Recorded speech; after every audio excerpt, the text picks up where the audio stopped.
Welcome to this explainer on what is easily the most profound shift happening in software development today. We are literally watching the mechanical act of typing syntax die out, and we're stepping into this entirely new era where we simply orchestrate autonomous AI systems.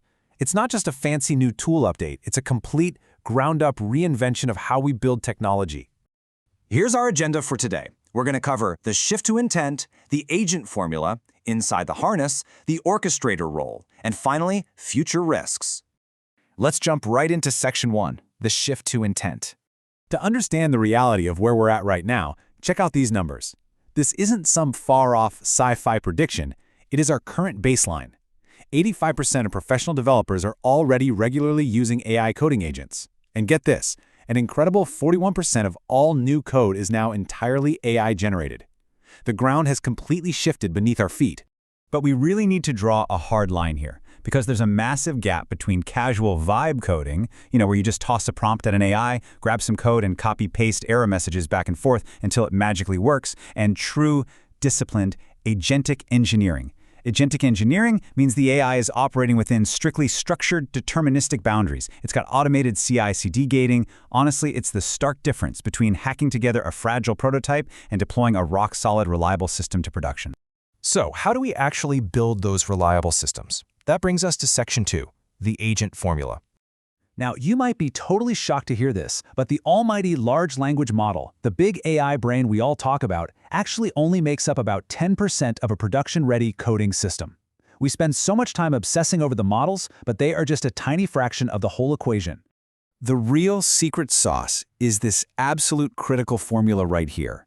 An agent equals the model plus the harness. This formula is exactly how you transform a neat parlor trick into a robust engineering tool. Because today, the output of a modern developer isn't just the raw code anymore. It's the system, the agent, that actually writes that code.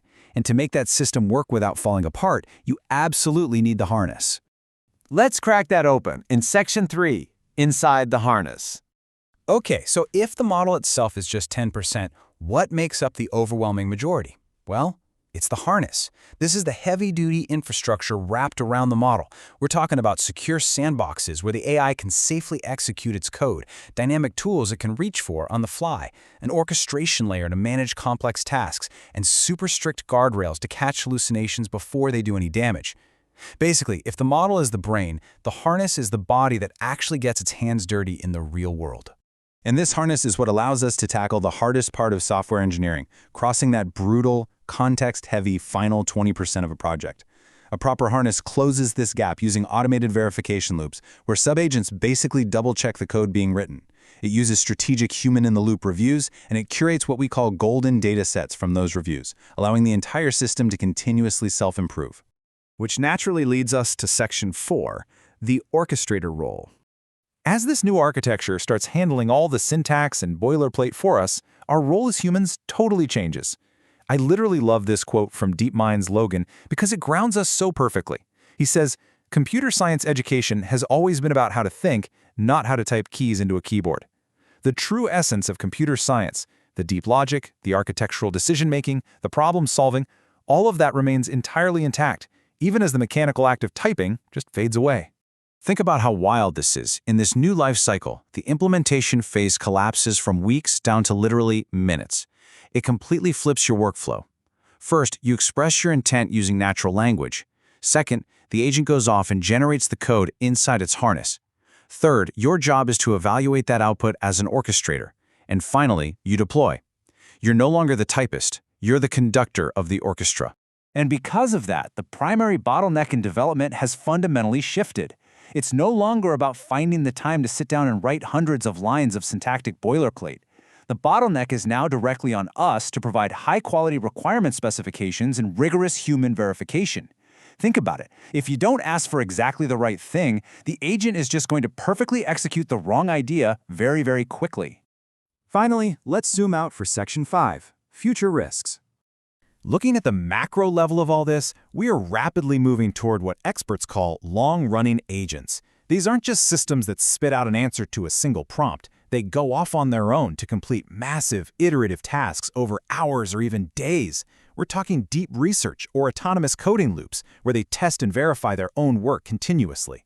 They unlock unbelievable capabilities, but they also pull us humans further and further out of the daily details. And that introduces some pretty severe risks. When we delegate this much to the machine, we face a real erosion of our own human expertise with our codebases. If the AI is writing and managing the whole system, we eventually lose our intimate, intuitive understanding of it. And that creates a massive accountability gap. When something inevitably breaks, whose fault is it? Not to mention, it opens up security vulnerabilities and costs us those brilliant, spontaneous, human-led architectural improvements that really only happen when you deeply know your system inside and out. Which leaves us with a pretty terrifying but fascinating challenge to ponder.